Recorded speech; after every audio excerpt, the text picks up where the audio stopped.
Katie's sister. I am also known as the person that decided to get married during the Real Slim Katie's rap debut concert. And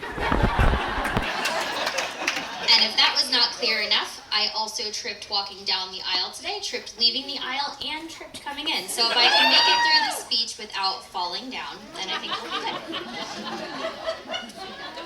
Yep. I'm a few years older than Katie, so lucky for her. I've known her through her whole life. Growing up, as you've now heard, Katie earned the reputation as a difficult child. In retrospect, that may have been because I forced her to be my personal dress-up doll and called her my baby.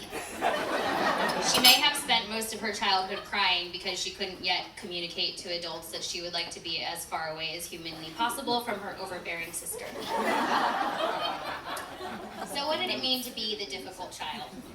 Well, it meant sleepovers at someone else's house were a great idea until bedtime, when she wasn't at her own house, resulting in having to be talked off a ledge and or sent home. It also meant being angry for no reason, and then totally fine after she had something to eat. But thankfully, it's 2019, and we now have the term hangry for that particular reaction. And it also meant being a little too smart for her own good. Example. Katie loved the Smart Food white cheddar popcorn. I know all of you know exactly which bag I'm talking about. It was a black bag with 2 ears of corn on it.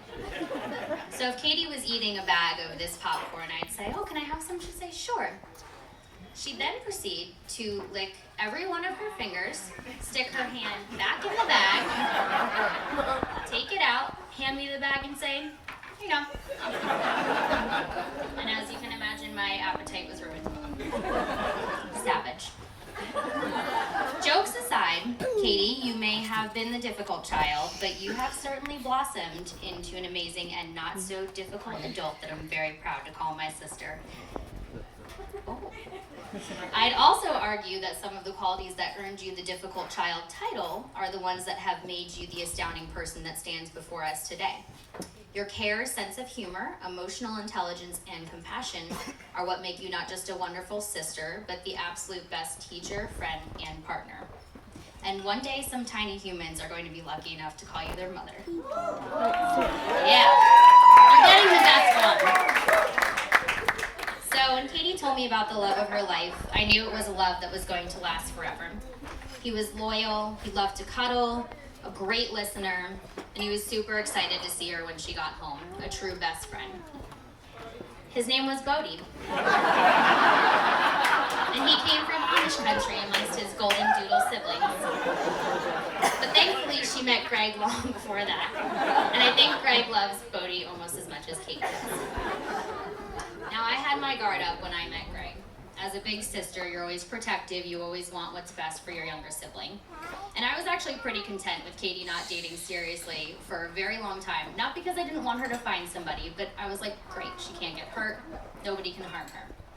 So I knew whoever was lucky enough to become her significant other better know how lucky they were, or they were going to have to deal with me. Excuse me while I turn my page. You may have been the difficult child, but we all know who the procrastinator was. But then I met Greg. It's true. I wrote this a few days ago. But then I met Greg, and every fear that I had washed away immediately. He was kind, funny, smart, warm. But most importantly, I could see how much he loved and cared for Katie, and I knew in an instant he wouldn't do anything to harm her. He has her back at every turn. He supports her and encourages her, and he loves her unconditionally. And that's really all that I could ask for, and all that anybody, I think, could ask for in a partner. So Greg, thank you for making it so easy for me. And I have a feeling my bark was probably a little louder than my bite, so I'm glad I didn't have to kick any ass. Katie, I think a scrapbook I made you when I was 5 said it best. I love you more than an eagle and a fox.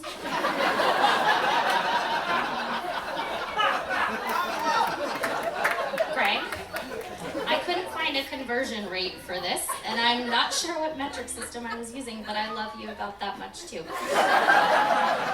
You've already been a part of the family for quite some time, but I'm ecstatic that I can now officially call you my brother. I got a little something for the both of you. Throughout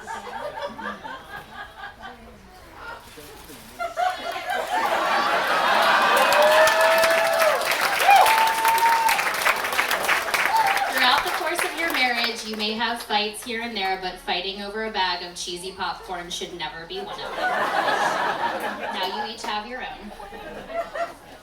And then lastly, I just want to say, I don't have enough hands actually to count how many times in the last year, like since the minute they got engaged, people have asked me, are you going to do a wrap? What are you doing for Katie's wedding? There have been a lot of expectations.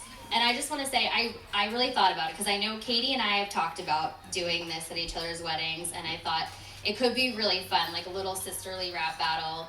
I don't know if anybody's seen Drop the Mic, but I was like, oh, it'd be cool, because it's a sisterly rap battle. But there's just so much pressure after what Katie did, sorry. Because you only get one shot.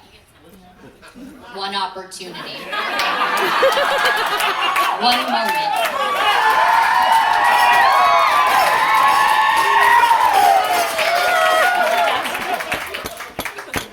Let's find out.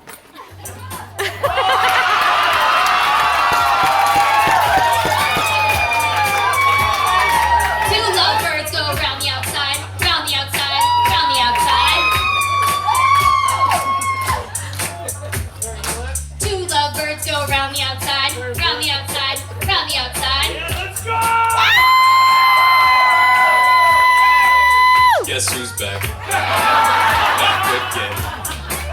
Jess is back. Back again. Guess who's back? Guess who's back? Guess who's back? Everybody hear me?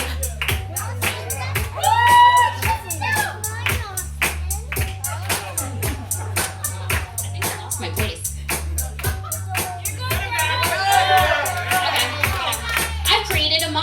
Cause nobody wants to see me no more, they want Slim Katie, I'm chopped liver. Well, if you want Katie, this is what I'll give you.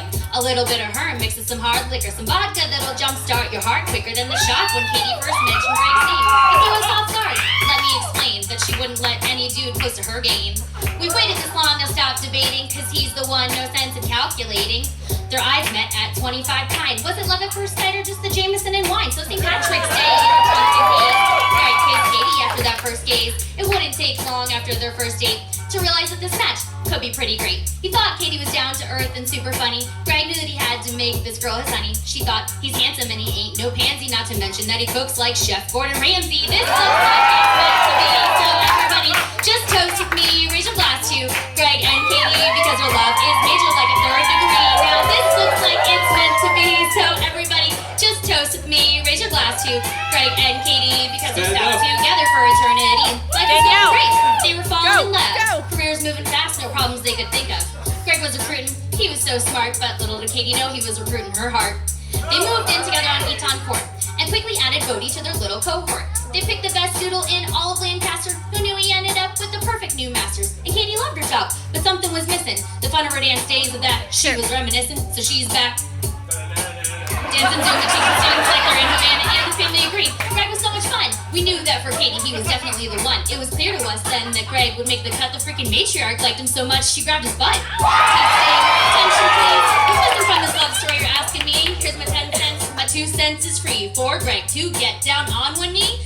This looks like it's meant to be, so everybody just toast with me, raise your glass to Greg and Katie, because their love is major like a third degree. Now this looks like it's meant to be, so everybody just toast with me, raise your glass to Greg and Katie, because they're stuck together for eternity.